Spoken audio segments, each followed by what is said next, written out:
presentarles a un epidemiólogo, un sanitarista italiano, doctor en filosofía y en medicina, y por sobre todo un amigo de nuestros países en América. Le estoy por presentar a Gianni Tonioni. Él dirigió el Instituto de Investigaciones Farmacológicas de Mario Negri, del Instituto Mario Negri de Milán. Fue un asesor de la Organización Mundial de la Salud en la década del 70 y el 80, y actualmente es miembro del Tribunal de los Pueblos de los Derechos Humanos para los países. Gianni, como les decía, es uno de los miembros que ha participado activamente en el DURLA, un miembro honorario del Gapurmed en el Río de la Plata, y por sobre todo, como les decía, es un amigo que muy generoso con su tiempo nos va a dedicar algunas opiniones con respecto a algunas preguntas que hemos preparado para él. Así que, Gianni, muchísimas gracias por estar acá y te damos la bienvenida. La primera pregunta que te quisiéramos hacer, Gianni, para que nos des tu opinión, es, teniendo en cuenta que el mercado farmacéutico tiene características muy particulares, nos gustaría saber cómo es la organización de las compañías farmacéuticas, cómo se organizan para comercializar sus productos en el mundo y cómo nos llegan esos productos a nuestros países. No sé si nos puedes aportar tu opinión sobre eso. Bueno, haré lo posible para, digamos, dar un poco cuenta de una situación que se ha desarrollado de una manera muy drástica y muy importante a lo largo de los últimos años. Pienso que la historia de la industria farmacéutica tiene más o menos, haciendo las cosas más sencillas, un antes y un después, los primeros años 90. Es decir, que hasta los años más o menos 90 del siglo pasado, los medicamentos eran el producto de una industria prácticamente química o que se había desarrollado a partir de la química y que producía principalmente productos, medicamentos, que eran sustancias químicas que se necesitaba documentar como capaces de modificar no solamente algunos parámetros fisiológicos, la fiebre, el mal de cabeza, otras cosas, sino de cambiar efectivamente lo que se empezó a discutir un poco la historia de las enfermedades para las cuales estas medicamentos se daban. Habían durante un tiempo que tiene una duración hasta más o menos final de los años 70, el tiempo de los antibióticos, esto que eran sustancias que tenían un objetivo bien específico con microbios y otro que era de una manera bastante sencilla, fácil de atacar con moléculas que estaban miradas a este objetivo. Con el desarrollo de la farmacología en los años 70, si imaginas que en el comienzo de mi carrera, al final de los años 60, habían los primeros medicamentos psicotropos, muy pocos. Yo era voluntario experimentando las benzodiazepinas, las primeras benzodiazepinas, que eran ya medicamentos muy importantes. Después de este tiempo, las benzodiazepinas se han quedado iguales, sea desde el punto de vista de la producción, sea desde el punto de vista de las acciones, de manera que uno podría decir que la industria de las benzodiazepinas más o menos es un modelo de una industria que no se renova de ninguna manera. Por eso que las benzodiazepinas siguen siendo siempre las mismas, con los mismos objetivos, y tienen un mercado que depende mucho de la difusión del problema para el cual se trata.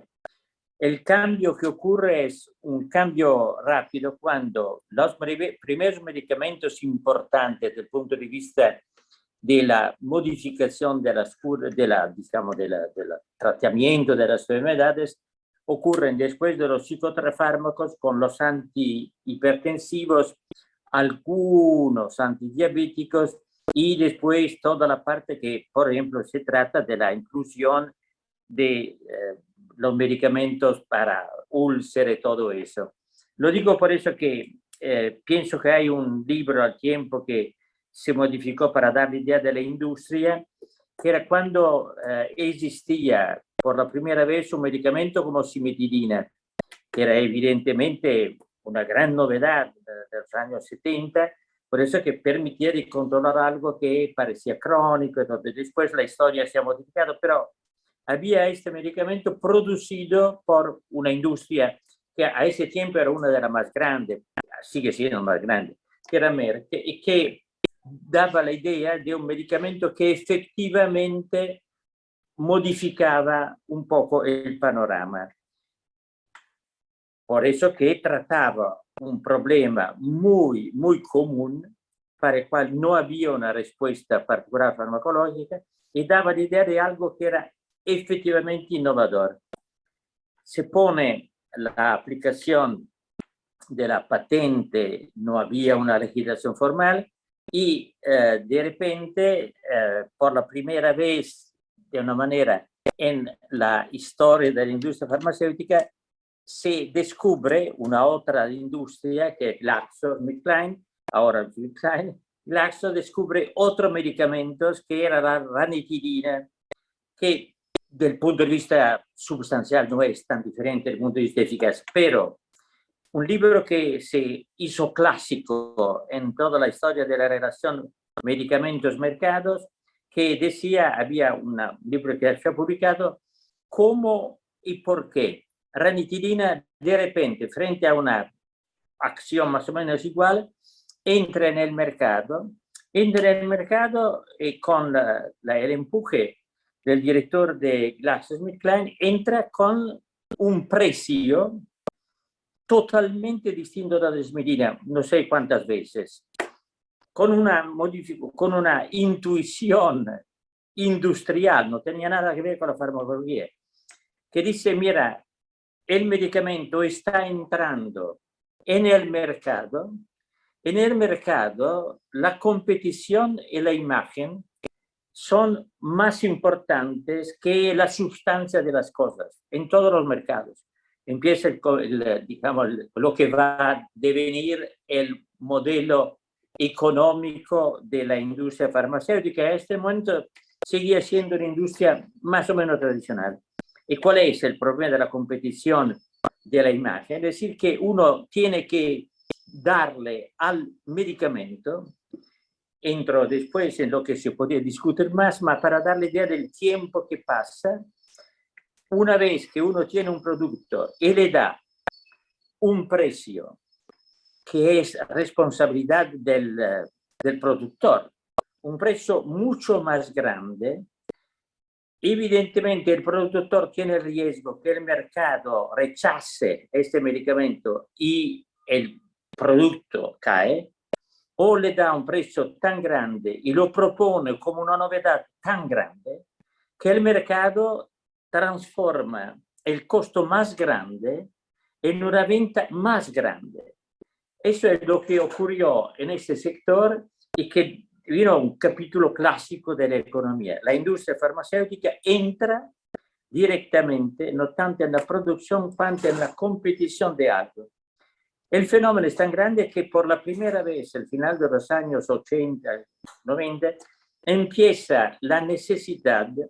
de ver cómo efectivamente se pueden dar reglas para este mercado que podía ser salvaje. En Italia en ese tiempo seguía un mercado que producía medicamentos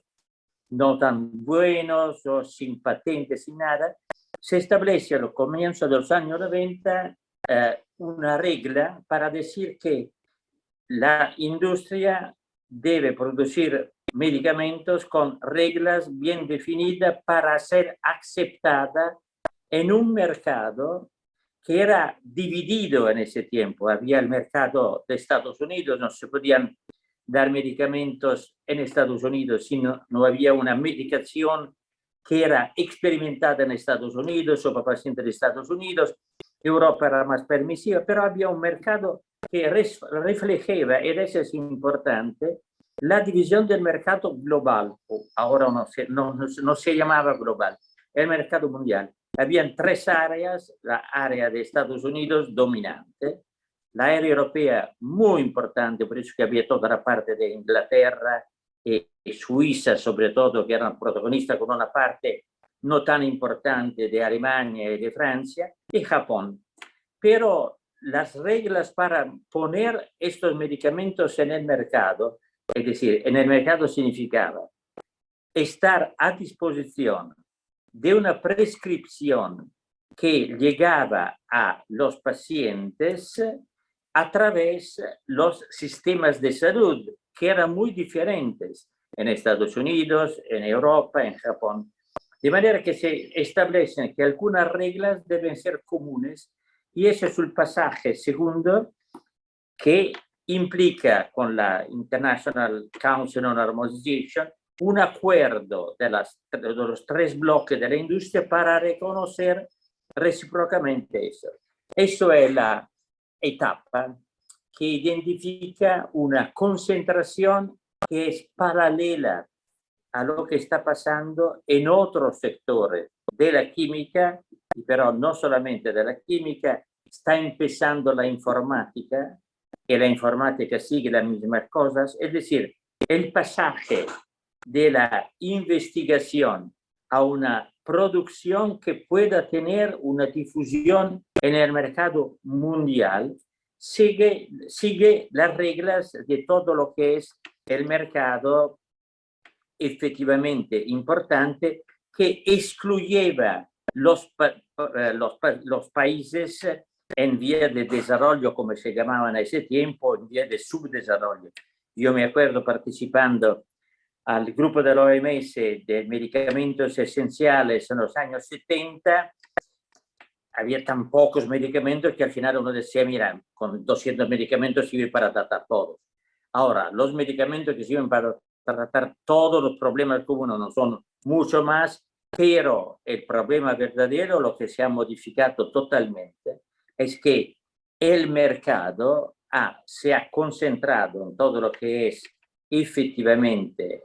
el mercado fuerte, en el mercado de los países que aceptaban las reglas que he dicho antes, de Japón, de Estados Unidos, de Europa. Esta concentración hace que, evidentemente, los medicamentos antiguos,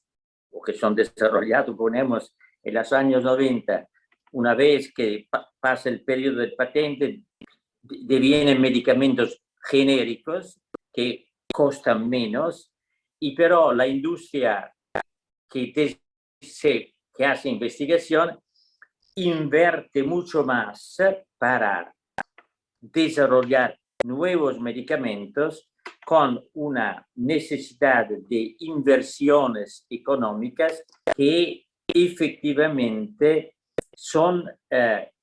la razón de una concentración para asegurarse tiempos de desarrollo, colaboraciones o compras de desarrollo por parte de los expertos, costos más grandes y sobre todo, como decía antes, algo que se concentra más en la industria farmacéutica, por hecho que la diversificación de las moléculas no corresponde a las diversificaciones de mercados. Son grupos moleculares que corresponden al desarrollo de los conocimientos en algunas áreas que devienen al final de los años del siglo pasado. Es el tiempo de los medicamentos cardiovasculares que son muy competitivos y que ven los nuevos medicamentos tras los tradicionales. Después empieza a la final del siglo más toda la parte del tiempo de los medicamentos contra el SIDA, que ha sido un campo de gran batalla para la concentración de todos los esfuerzos, por hecho que había una extensión de esta enfermedad tan grande y una mortalidad tan grande que el hecho de buscar o encontrar medicamentos eficaces se hizo el modelo de desarrollo con una, y esa es la otra etapa, con un interés grande de inversiones, de salud, de sueldo y de plata pública para desarrollar la parte de investigación que después se comercializa a nivel de la industria e establece una otra etapa, que la industria farmacéutica deviene en el mundo, y ese es un problema efectivamente único, una industria que desarrolla toda su investigación con el respaldo público y que se preocupa solamente de comercializar. Lo que ha pasado ahora con la vacuna, que no es un medicamento en el sentido clásico, pero es algo que todos y todas conocen, el desarrollo de las vacunas que han sido evidentemente muy importantes a partir de todas las particularidades para la pandemia del COVID, que era al final un agente infectivo bien conocido, pero toda la industria, todo el desarrollo promovido por razones de salud pública con fondos públicos, se empoderan los laboratorios que son restados, los laboratorios efectivamente importantes en el mundo son pocas decenas, y ustedes han visto que al final para producir esta vacuna se hizo, como dicen, el milagro de hacer una vacuna tan rápidamente. Pero de hecho, el hecho verdadero es que todo se sabía antes, se trató solamente de pasar lo que se sabía a nivel de comercialización y por la primera vez de hacer experimentaciones con estos medicamentos. El problema se pone que evidentemente a este punto la industria farmacéutica es aún más poderosa, por eso que se ha prácticamente empoderada de la única capacidad de producir medicamentos. Antes había una participación más o menos directa, y yo me acuerdo todas las batallas en Argentina, de garantizar una producción pública de medicamentos. En Italia hemos hecho la misma cosa. Brasil ha hecho la misma cosa para medicamentos, superando las patentes para toda la parte del SIDA. Es decir, que el problema de la producción de los medicamentos, una vez que uno tiene los datos de investigación, se puede hacer fácilmente. El problema es que mientras tanto, y pido disculpas, termino con esta pregunta, lo que es interesante ver es que la concentración depende del hecho que una vez que un medicamento se desarrolla, el costo, todo lo que es el poder de vender este medicamento, se concentra en pocas manos y garantiza ganancias que son infinitas, de manera que el Estado, en todo el mundo, según los mecanismos diferentes de las varias regiones, pero mientras los estados, los gobiernos, tenían antes un poder de entrar un poco en el diálogo. Yo me acuerdo cuando se hicieron las primeras investigaciones en el parto del infarto, de discutir directamente con la Food and Drug Administration, al final todas las decisiones ahora se toman como en los otros medicamentos, las multinacionales, que son las dueñas del mercado mundial, son las que determinan efectivamente cuál es lo que es necesario o menos. Y de nuevo, la pandemia ha dicho, mira, a pesar de todo lo que se sabía, descubren cuando ya la enfermedad está presente que era necesario estar parados para algo de nuevo que se había ya descrito como un riesgo en toda la literatura. Pero la industria quiere investir algo de interés, que sea Pfizer, que sea Moderna, que era una pequeña industria desarrollada después, una vez que está segura de tener ganancia de muy corto plazo. Eso es la regla de las industrias más competitivas, y los estados, en lugar de decir, mira, nosotros somos los que podemos después garantizar que usted puede vender estos medicamentos, y pero cuando hay un problema de una población, el problema farmacéutico no es más farmacéutico, es un problema estrechamente político y solamente político. Todo lo que ocurre después no tiene nada que ver con la modernidad de la industria farmacéutica, nada. Depende de la capacidad o menos de garantizar ganancia en el corto plazo sin riesgo efectivo. La historia reciente de todos los medicamentos nuevos, de hepatitis y todo, es exactamente y siempre la misma. La industria desarrolla cuando ya ve que hay algo, no hace inversiones directas, que son muchas, desarrolla una política de comprar las pequeñas industrias que producen algo de novedoso que no puede ser comercializado, y la competición es en la inteligencia de descubrir rápidamente los pequeños grupos que producen algo de muy inteligente. No sé si con esta demanda respuesta, pero podemos seguir con otras para... Clarísimo. Muchas gracias, Ani, por tu panorama del mercado mundial. Y bueno, con respecto a eso, uno se plantea, si en cualquier bien a nivel mundial, llámese commodities o demás, tiene un costo de producción y luego una rentabilidad que le aplica el que lo produce, pero más o menos se mantiene un costo, un precio homogéneo en todo el mundo. Sin embargo, los medicamentos tienen un precio variable entre país y país, inclusive se da la paradoja que países pobres pagan muy alto precio de medicamentos comparado con otros que son un poco más pudientes. ¿Hay una explicación con respecto a esto? ¿Tú tienes una mirada con respecto a esto? Bueno, la mirada pienso que la tenemos un poco todos, es decir, que el medicamento, el mercado del costo, sigue la lógica del mercado, así como se ha desarrollado un poco en todos los sectores. Se ha desarrollado en una manera que es, uno, de reconocer algo que se dice es el mercado, pero que quien inventa algo tiene un poder de darle un valor que los inventores determinan. Eso es así, pero hasta un punto. El problema es que los medicamentos son uno de los bienes donde los precios son prácticamente establecidos solamente por los productores. Hay una discusión, pero como ha sido cuando mencionaba Ranghidini y Smetana. Alguien dice, mira, y eso ha pasado, por ejemplo, con la parte de la Gilead, para la parte hepatitis y todo. Salen con algo que es importante, dicen, eso es algo que es difícil que pueda ser rechazado por las autoridades públicas, y le da un costo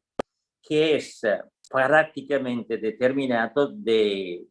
a través de intereses industriales, con un control del Estado que es muy bajo. Y cuando la industria farmacéutica desarrolla más medicamentos, sobre todo en mercados como los Estados Unidos, donde el control del precio del medicamento, como de cualquier cosa, es más libre, evidentemente después en los otros mercados parecidos, europeos, pueden entrar un poco con la modificación de precios, de costos, pero no como, digamos, calidad de costo. Uno puede decir, mira, te bajo el costo en Europa del 20%. Si pero uno le ha puesto el costo de un medicamento tan alto, como se ve con algunos medicamentos oncológicos muy grandes, es muy difícil que se pueda modificar efectivamente para darle idea completa. Y el hecho de poder tener una diferencia entre 100 y 150 dólares, que ya es tanto, evidentemente, desde el punto de vista.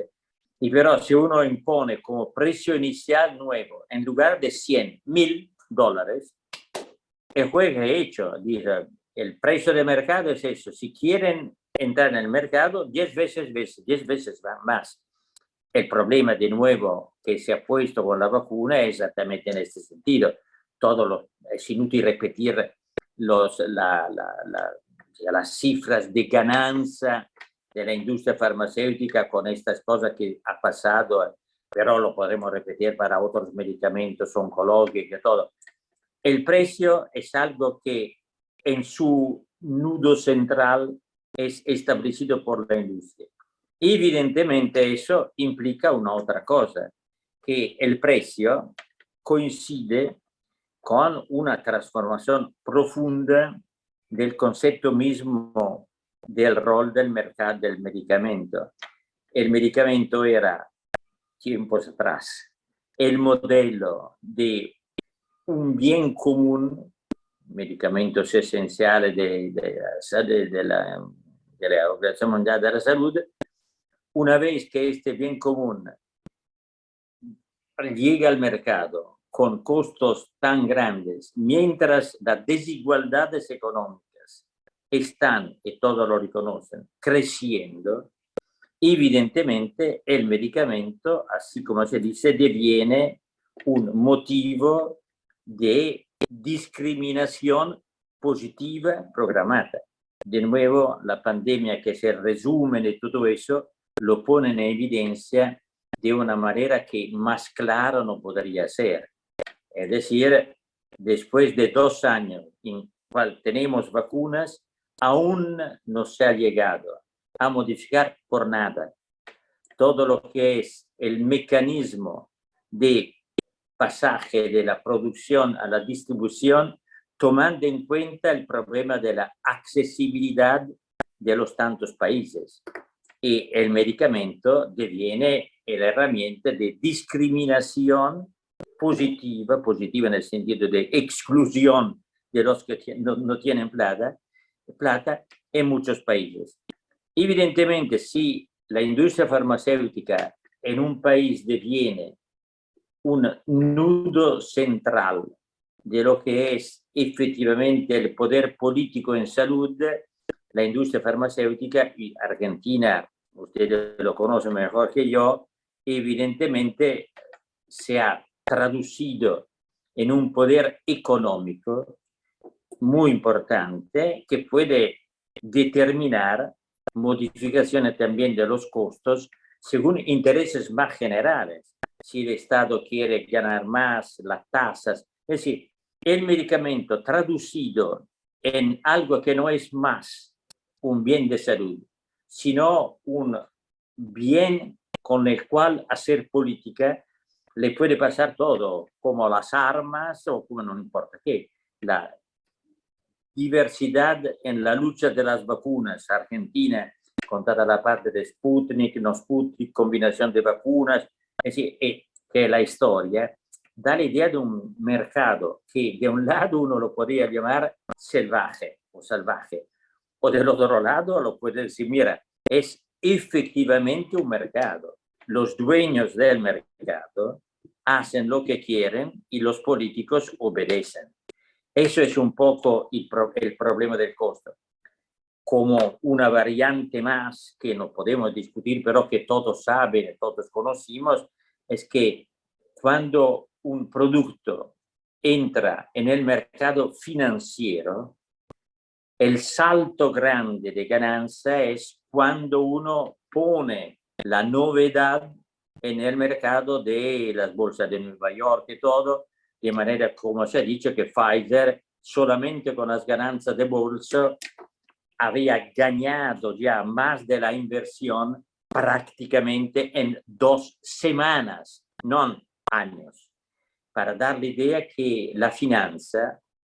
en el mercado farmacéutico, así como en otros mercados, ha modificado profundamente todas las reglas del juego y no por nada la concentración ahora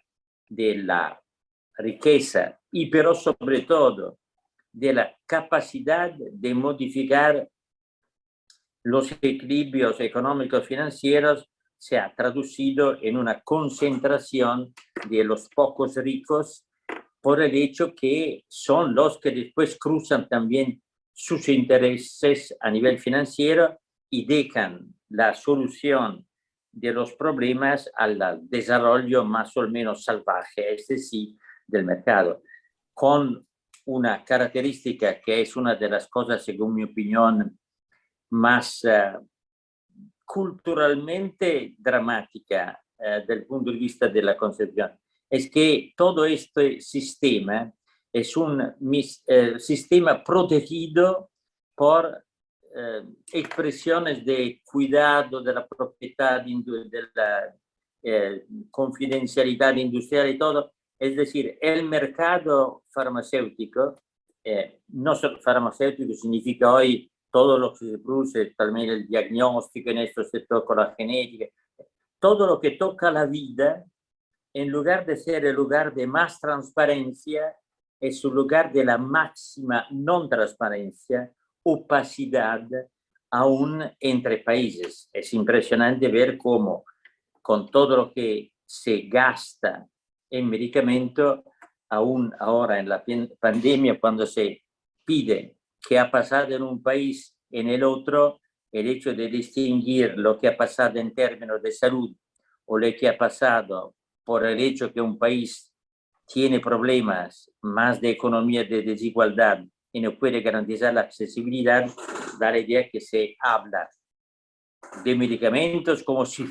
si fuera un bien sanitario, mientras se habla de medicamentos como de un mercado que tiene características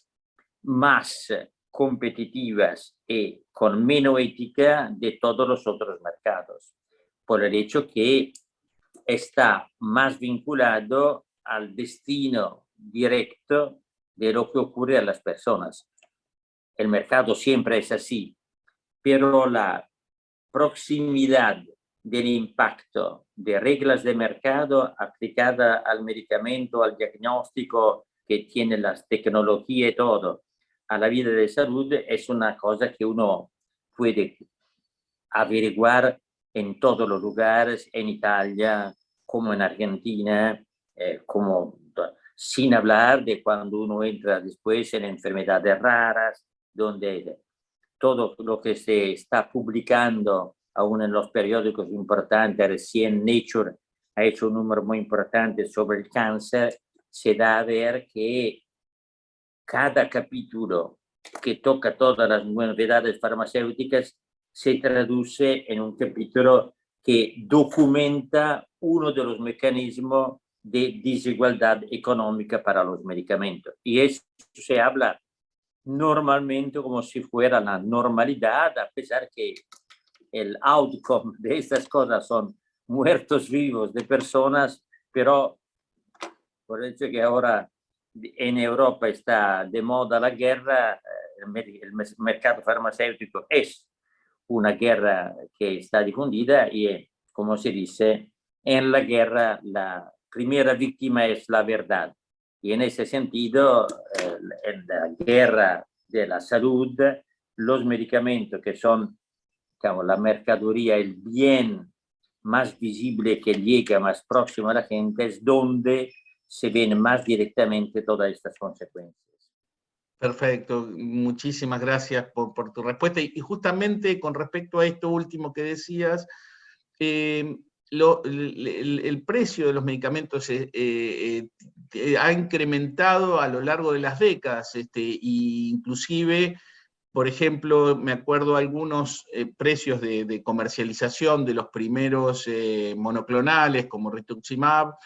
estaban, por lo menos en América, en unos $20.000 el tratamiento, y ahora llegamos a medicamentos que tienen $2 millones el tratamiento. Eso, de alguna manera, presenta una situación muy, muy compleja, que es para los financiadores, el sistema de salud, una puja entre un derecho individual, que puede ser totalmente entendible para una persona que requiere un tratamiento, tal vez para mejorar su calidad de vida, pero en desmedro de eso, los financiadores, de alguna manera, con un una torta de dinero escueta, deben dejar de financiar algunas otras cosas. Entonces, ponen ahí la puja entre el derecho individual y el derecho colectivo. ¿Esto significa, a tu parecer, que hay un futuro en el cual será medicamentos cada vez mejores y dirigidos a targets específicos, pero para pocas personas el acceso va a estar restringido a pocas personas en el futuro para estos bienes tan especiales? Pienso que evidentemente uno como médico tiene que ser un poco, digamos, optimista o esperanzado para el futuro. Aquí en el sector, por todo lo que se puede ver en los últimos, digamos, sobre todo en los últimos 20 años, no hay indicadores que el mercado va a cambiar sus reglas. El mercado, ¿qué significa? Los pocos dueños del mercado transversales, por eso que los industriales de la industria farmacéutica después controlan transversalmente como otros, son todas conexiones. O se modifican algunas reglas fundamentales, por ejemplo, la regla de las patentes para los bienes comunes, el crimen que se comete con la vacuna es que se aplica a nivel de la multitud, de la generalidad de la población, algo que uno podría, como tú decías ahora, imaginar que se aplica a enfermedades muy raras, oncológicas, inmunitarias, que son de pocas personas y que es algo que se discute en Italia o en los países donde hay un sistema nacional de salud que dice, mira, a pesar de todo, si hay algo que soluciona un problema y ese problema no se puede solucionar de ninguna otra manera, pagamos lo que se necesita. Es decir, era el concepto de enfermedades raras, que es lo que ha producido también financiaciones para enfermedades raras. Ahora, este mecanismo de los precios fuera del control, evidentemente están fuera del control por el hecho que, por lo que se puede ver, en ningún país del mundo, con excepciones de casos comunes, la probabilidad de una intervención para asegurar que lo que se reconoce como un bien común, es decir, un derecho de vida, si hay un medicamento salvavidas que afecta a una persona enferma y pobre, esta persona sigue siendo un humano. Eso debería ser. Pero es un poco como los migrantes. Los migrantes son humanos, pero si uno los llama migrantes, no tienen ningún derecho. La misma cosa era para los pobres que tienen problemas, para los cuales no hay efectivamente ninguna posibilidad de intervención. Y evidentemente, disculpe, y evidentemente esos pobres están excluidos de toda la posibilidad de tener acceso a lo que es efectivamente su derecho. La transformación. Hay muchas cosas. En Argentina también hay personas que han mucho trabajado sobre la parte de los medicamentos como derechos, pero por todo lo que se puede ver, en lugar de ser uno de los sectores que toca más directamente la vida de las personas y debería ser más sensible, es uno de los sectores donde las palabras que prometen cosas buenas a los que tienen problemas son tantas, pero las inversiones pasan por las restricciones y las discriminaciones del mercado. En eso, en todo otro, es un poco como decir, ¿por qué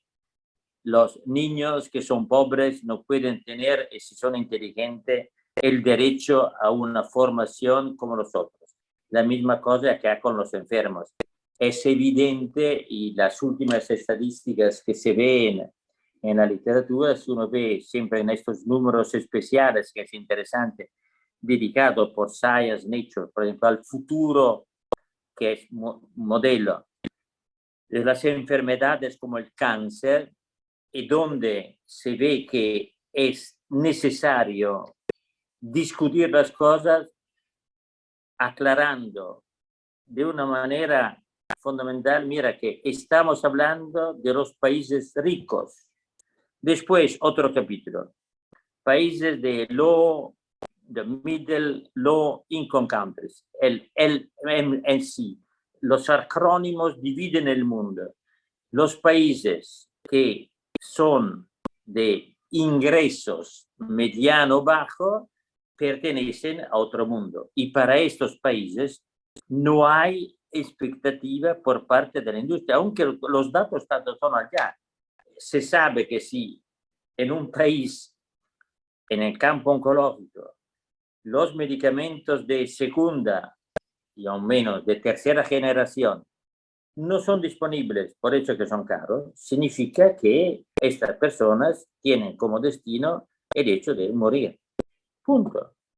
El problema ahora se ha puesto más en evidencia por el hecho que efectivamente en algunas de las enfermedades donde antes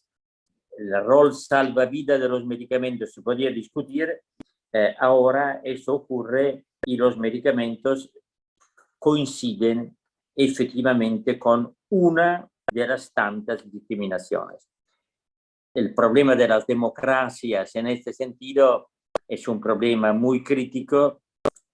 que no se discute normalmente. Es interesante de nuevo ver cómo no se ha discutido de una manera comparativa, sino como de guerras comparativas, lo que ha pasado a los pacientes en países como China, Rusia. El secreto es más importante, no se sabe cuáles son las vacunas que funcionan mejor a pesar de tantos estudios, también en Argentina, donde se vive. Es decir, la salud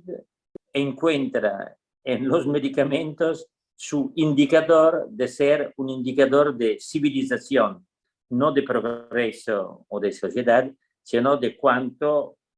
una sociedad que globalmente tiene conocimientos, tiene el derecho, el arbitrio, el poder de decidir a quién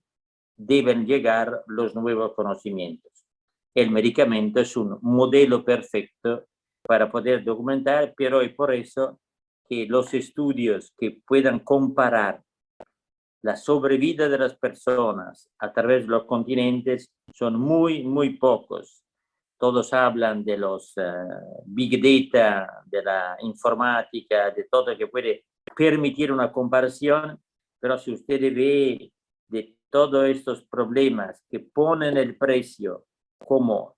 el indicador importante, no se ve nada en la literatura, por eso que los datos son bien secretados y evidentemente los médicos se forman sin tener la idea que su formación hoy en día es una formación que debería ser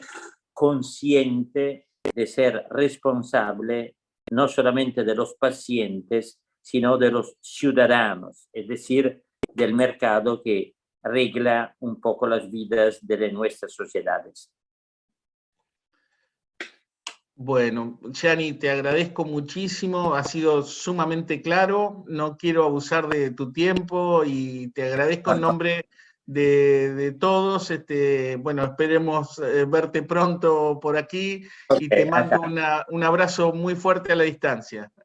Muchísimas gracias por tu participación. Nos vemos. Gracias, gracias.